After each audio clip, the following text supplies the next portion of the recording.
Bien, los derechos humanos en Venezuela. Hace unos días la Alta Comisionada para los Derechos Humanos de Naciones Unidas presentaba una actualización del informe donde planteaba algunos cambios que se han hecho tanto en la reforma al sistema judicial, la reestructuración de los cuerpos de seguridad de nuestro país, y señalaba que eran pasos alentadores y que podría ser una oportunidad para emprender un camino diferente respecto al tema de los derechos humanos en nuestro país, en un contexto donde organizaciones no gubernamentales han denunciado ante otras instancias, no solamente el caso de la Alta Comisionada para los Derechos Humanos, también es el caso de la Corte Interamericana de Derechos Humanos, el Consejo de Derechos Humanos y otro tipo de organismos multilaterales que tienen su preocupación respecto a lo que ocurre en esta materia en nuestro país. Y por cierto, es un tema que también en la coyuntura política toma vigencia por las denuncias de dirigentes políticos en situación de privativa de libertad, que se extiende al caso de funcionarios de seguridad, de instituciones militares y policiales. Del tema que vamos a conversar el día de hoy con nuestra invitada de la organización no gubernamental Justicia Venezolana, está con nosotros Lilia Camejo. Muchísimas gracias por acompañarnos. Gracias a ti por la invitación. Varias respuestas ha tenido el Estado frente a lo que han sido estas posiciones de organismos multilaterales. En algunos casos, más recientemente con esta actualización, el representante permanente de Venezuela ante la Organización de Naciones Unidas ha visto con buenos ojos la posición de Michelle Bachelet, ha dicho que difieren o que están un poco distorsionadas las visiones respecto al tema de los derechos humanos en Venezuela, y sobre el tema particular de los presos políticos han dicho otros voceros del Estado venezolano que en Venezuela no hay presos políticos sino políticos presos. Y por allí quisiéramos comenzar, para hacer además el apartado de lo que son los casos particulares de funcionarios militares y de cuerpos de seguridad que se encuentran también detenidos. ¿En Venezuela existe se puede hacer ese argumento de que no es presos políticos, sino políticos presos? Bueno, nosotros desde Justicia Venezolana obviamente consideramos que son presos políticos por cuanto su detención ha sido basada básicamente en sus opiniones políticas. En el caso de los militares, por disentir de muchas de las carencias que ellos tienen dentro de los que son los 4 componentes de la Fuerza Armada Nacional Bolivariana. Y adicionalmente a eso, pues los delitos son políticos. El delito imputado de traición a la patria, rebelión militar, son delitos estrictamente políticos. Entonces, obviamente, aquí en Venezuela se utilizó en su momento, 2014-2017, la imputación de delitos comunes, pero por razones políticas. Entonces aquí, considerar una persona detenida política o no es totalmente diferente a la evaluación que se ha hecho en otros países. En el caso de los militares, recientemente nosotros tenemos el monitoreo de lo que es la justicia penal militar en Venezuela y tenemos un registro de 254 oficiales institucionales que han tenido procesos penales en su contra, y en este momento tenemos el registro de 190 oficiales privados de libertad. Hablando en cuanto al tema del informe de la señora Bachelet, obviamente sí ha habido ciertos avances, como por ejemplo las recientes reformas del 21 de septiembre del 2021, donde se reformó el Código Orgánico de Justicia Militar y el Código Orgánico Procesal Penal. En esta reforma del Código Orgánico de Justicia Militar nos dieron la razón después de tantas denuncias que vinimos realizando desde el año 2017, donde fueron juzgados alrededor de 700 civiles ante la justicia penal militar. En esta reforma, el Código Orgánico de Justicia Militar estableció que el artículo 6, que los civiles no podían ser juzgados en tribunales militares, y estos casos migraron a la justicia penal ordinaria. Ahora bien,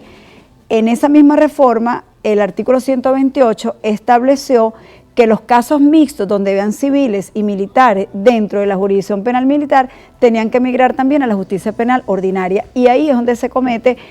una arbitrariedad legal, por cuanto el juez natural de los militares tienen que ser sus tribunales militares, valga la redundancia. Entonces, en este momento se subsanó, por llamarlo de alguna manera, el juzgamiento de civil en la jurisdicción militar, pero se está cometiendo una arbitrariedad en el tema del juzgamiento de los militares. Para contextualizar a nuestra audiencia,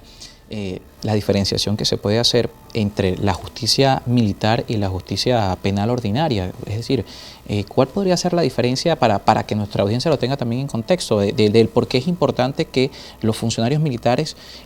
tengan o se les garantice un proceso acorde a su instancia, y por qué a los civiles en las instancias civiles? Claro, hay diferencias realmente en lo que es la justicia penal militar y la justicia penal ordinaria. Hay algo que debo aclarar, que en cuanto al proceso, las dos se guían o se basan en el Código Orgánico Procesal Penal. Pero el tema de los delitos, los militares son juzgados cuando están dentro de sus funciones o están ejerciendo funciones dentro de lo que les establece su reglamento interno dentro de los 4 componentes, lo que es el Ejército, la Armada, la Guardia Nacional y la Aviación. Y el Código Orgánico Procesal Penal pues se establece para las 2 jurisdicciones, pero en la Constitución de la República Bolivariana de Venezuela está establecido que los militares solamente pueden ser juzgados en jurisdicción penal ordinaria cuando cometen delitos comunes o delitos de lesa humanidad. De resto, ellos tienen que ser juzgados por sus jueces naturales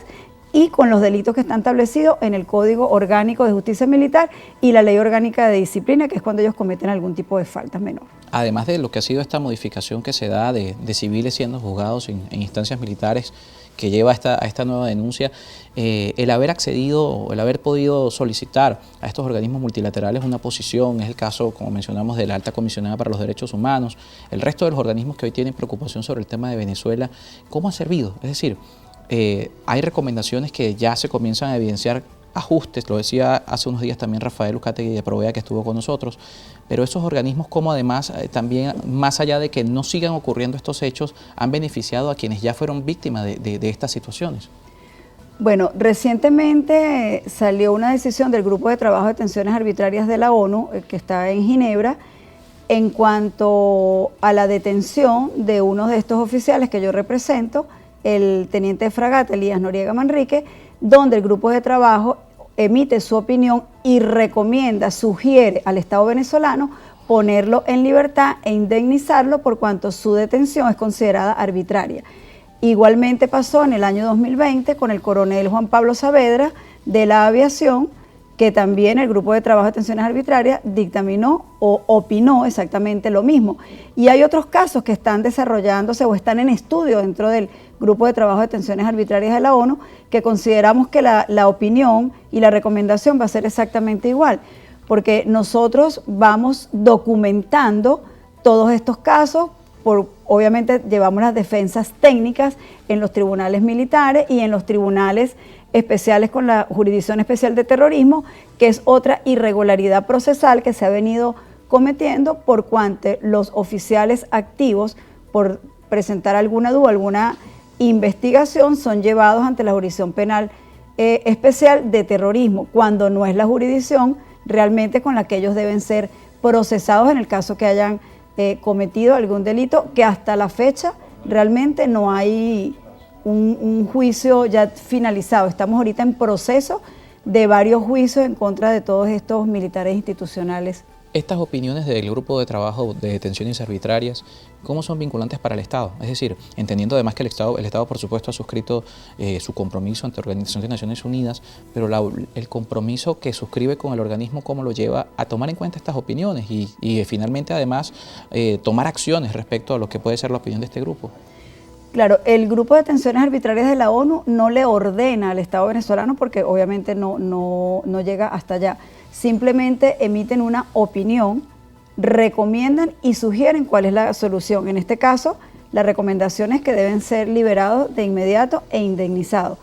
Los abogados que hemos tenido estas decisiones a favor, pues consignamos estas opiniones en el tribunal competente y ya pues es cuestión de que el tribunal, el juez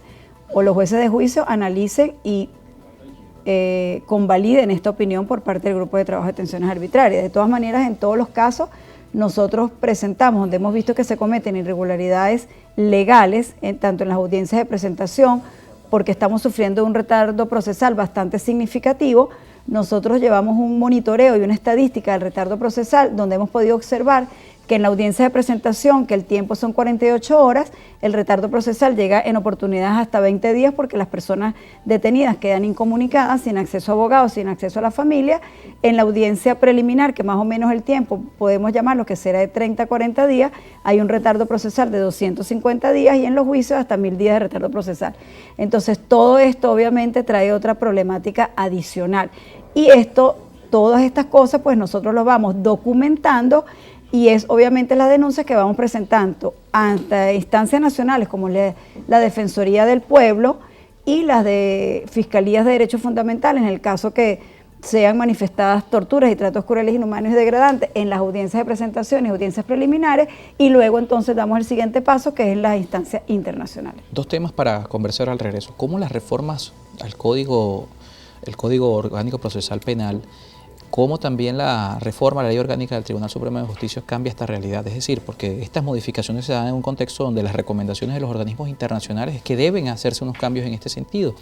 Estas reformas que se han hecho desde la Asamblea Nacional apuntan precisamente a solventar temas tan cruciales como es el caso del retardo procesal y también lo que es el caso de la Corte Penal Internacional, que el Estado venezolano hoy está en un tiempo de presentar avances ante este organismo también respecto a el inicio formal de una investigación de crímenes de lesa humanidad de nuestro país. Lilia Camejo está con nosotros, directora de la ONG Justicia Venezolana. Al regreso seguimos conversando con nuestra invitada.